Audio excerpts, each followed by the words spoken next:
Hello mga kamelon, karong buntaga, nagplano mi ni Doc Mel mo adto didto sa ako ang mini Farmville kay mo try daw siya og harvest og mga gulay. Yung kodi ta magsakyanan kay magmotor ta. Mahadlok man day siya kay ka second time pa niya sakay og motor. Na tanawa ang inaksan oh. Guot kayo ang pagkagakos.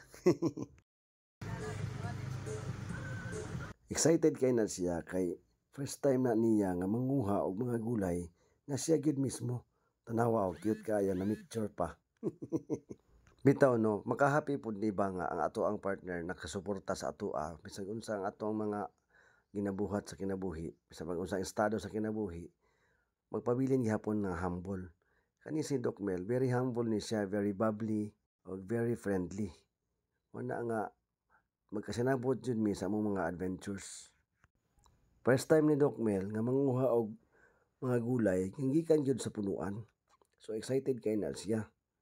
Kay kani si Doc Mel manggod nagdako ni siya sa medical field kay ang mama, si Mama Doc ug ang papa, doktor pod. Cut. Wala taog na. Unya, gusto po daw siya makabalo unsaon pag-pollinate sa mga kalabasa. So ako siyang gitudluan. Imo na siyang ikuan ay sawit lang. Imo na siyang ikan patuyok gani. Yang pollen Tanawa. After a while ani, mahimo na ni dayon siyang bunga. Tanawa. Magic. Squash. Doktor na. Magicira pa.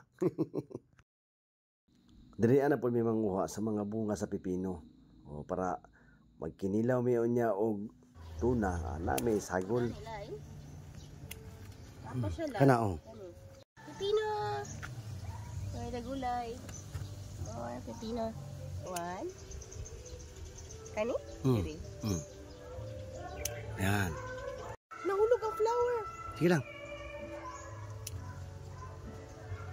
Oh, nag-enjoy gina siya panguha sa mga batong oh. Lingaw kana siya kamang-kamang dihaa o pambutol anang mga bunga.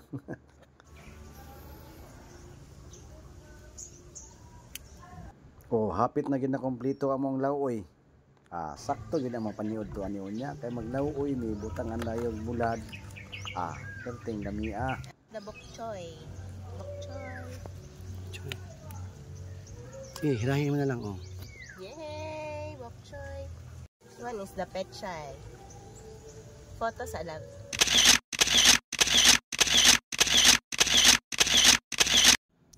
Tagbaw lagi sa pictures. Hurot gud ang film. Alsahan na loves niya masyagi tayong ka og gulay mo diha. Og tira lang mi kutob, daghang salamat sa pagtanaw sa mga video.